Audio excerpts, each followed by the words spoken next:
Hey there, welcome back to the Indie Spiritualist. Ever feel like your spiritual journey has more bumps in the road than you expected? You're not alone. Many of us find that awakening spiritually isn't just about peace and enlightenment. It comes with its own set of challenges.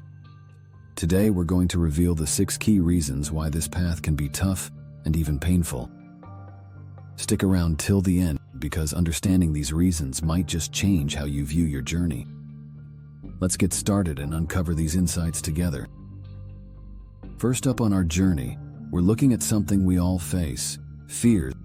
When you start waking up spiritually, it's like turning on a light in a room that's been dark for a very long time. Suddenly, you see all the things that were hidden, especially your fears. These aren't just any fears. They're deep-rooted, often from way back in your life. Maybe it's a fear of not being good enough, or perhaps a fear of losing what you have. Confronting these fears is tough. It's like meeting a giant in your path. You might feel scared or want to run away. But here's the thing. These fears are like shadows. When you shine light on them by understanding and facing them, they start to lose their power. Imagine you're afraid of heights.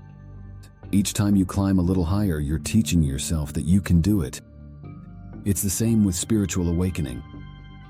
You might feel uncomfortable facing your fears, but each step you take makes you stronger and more confident. So what can you do about it? Start small. If you're afraid of something, don't try to tackle it all at once. Take tiny steps. Talk about your fears with someone you trust, or write them down in a journal. Remember, it's okay to feel scared. It's a part of growing and becoming your true self. And as you face each fear, you'll start to feel freer and lighter, ready to move forward on your spiritual journey. Now let's talk about something we all have: the ego. Think of your ego like a little voice inside you that loves to be in charge. It tells you all about who you are and what you should do. But when we start our spiritual awakening, we realize that this little voice isn't always right. Letting go of the ego is like learning to ride a bike without training wheels for the first time. It's scary, isn't it? You might wobble, maybe even fall. But each time you get back up, you're learning to balance on your own. The ego might tell you that you need certain things to be happy, like toys when you were a kid. But as you grow on your spiritual path, you understand that happiness isn't about having stuff or always being right. It's about being at peace with yourself and the world around you. So, how do we start letting go of our ego? It's all about being mindful. When you hear that little voice saying things like, "I must have this to be happy," or "I'm better than them," pause for a moment. Ask yourself, is this really true? You can also practice kindness and gratitude. Be kind to others and be thankful for what you have. This helps quiet that demanding voice of the ego and opens your heart to a deeper understanding of life. Remember, it's a journey. Some days will be easier than others. But each step you take in letting go of your ego brings you closer to true happiness and peace. And that's a big part of spiritual awakening. Moving on to our third reason: breaking old patterns and beliefs.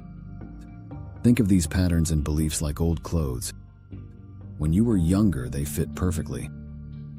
But as you grow, they don't fit anymore. That's how it is with our beliefs and habits as we walk the path of spiritual awakening. You see, we all grow up learning certain ways of thinking and doing things. Maybe you were taught to always be the best, or perhaps to be afraid of making mistakes. But as you awaken spiritually, you start to question, do these beliefs really help me? Are they really true? Changing these patterns isn't easy. It's like learning a new way to walk or write. At first it feels strange, even uncomfortable. You might want to go back to the old ways because they're familiar. But remember, just like outgrowing your old clothes, it's a sign you're growing. So how can you break these old patterns? Start by being aware. Notice when you're following an old belief or habit. Ask yourself, is this really good for me now? Another way is to try new things. If you always believed you're not good at art, why not pick up a paintbrush and see what happens? You might surprise yourself. And talk to people who think differently. They can give you new ideas and perspectives. It's like looking through a different window at the world.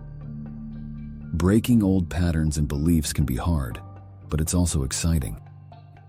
It's part of discovering who you really are and what you truly believe. And that's a big step in your spiritual journey. Let's explore our fourth reason, emotional purging. That might sound like a big term, but it's something pretty simple. Imagine you have a backpack filled with rocks. Each rock is a different emotion you've kept inside: sadness, anger, worry. Emotional purging is like taking those rocks out one by one. During spiritual awakening, you start to feel all these emotions more deeply. It's like finally listening to a friend who's been trying to talk to you for a long time. At first, it can feel overwhelming. You might wonder, why am I feeling all this now? But here's the important part. Feeling these emotions is a good thing. It's like cleaning out a room that's been messy for years. Yes, the cleaning part isn't fun, but think about how much better you'll feel once it's done. So how do you deal with all these emotions? First, understand it's okay to feel them. If you're sad, let yourself be sad. If you're angry, allow yourself to feel that anger. It's all part of being human. Another helpful thing is to talk about your feelings. You could chat with a friend, a family member, or even write about them in a journal. Sharing helps lighten the load, like taking those rocks out of your backpack. And remember, this isn't forever. Once you've felt and understood these emotions, they start to go away. Then you'll feel lighter and ready to move forward on your spiritual path with a cleaner, happier heart. Now let's talk about our fifth reason, feeling misunderstood or alone. Imagine you're reading a book that no one else around you has read. You're excited about the story, but when you try to talk about it, no one really understands. That's how it can feel during spiritual awakening. As you start changing and growing, you might find that your friends or family don't quite get what you're going through. They might see you acting differently and not understand why. This can make you feel lonely, like you're on this journey all by yourself. But here's a secret. You're not alone. There are many people out there on the same path as you, feeling the same things. And it's okay to feel misunderstood. It's part of changing and finding out who you really are. So what can you do? Look for people who share your interests. Maybe there's a group online or a club in your community where you can meet others who are also on a spiritual journey. Another great idea is to keep a journal. Write down your thoughts and feelings. It's like having a conversation with yourself, and it can help you understand what you're going through. And remember, just because someone doesn't understand your journey right now, doesn't mean they never will. Be patient with your friends and family. Share little bits of your experience with them. And one day they might join you on this amazing path. Feeling misunderstood or alone is a part of awakening, but it's also a step towards finding your true spiritual family, those who really understand and support you. Our final reason, number 6, is all about the transformation process. Think about a caterpillar turning into a butterfly. It's a big change, isn't it? That caterpillar doesn't just grow wings overnight. It takes time and happens inside a cocoon. That's a lot like what happens to us during spiritual awakening. This transformation can be tough. You're not just changing little things, you're changing how you see yourself in the world. It's like looking in a mirror and seeing a whole new person. This can feel scary because it's new and unknown. But here's the exciting part. This transformation is beautiful. Just like the butterfly, you're becoming a new, more amazing version of yourself. You're learning to be kinder, more understanding, and seeing the world in a brighter, more colorful way. So how do you embrace this change? Be patient with yourself. Just like the caterpillar, you can't rush this process. Give yourself time to grow and change, and be open to new experiences. Try new things, meet new people, and be open to new ideas. Each new experience is like a thread in the beautiful wings you're growing. Remember, it's okay to feel unsure or scared sometimes. Every big change brings those feelings. But also remember, you're on the path to becoming something wonderful. The transformation process is a big reason why spiritual awakening can be painful, but it's also why it's so rewarding. You're becoming the best version of yourself, and that's a journey worth taking.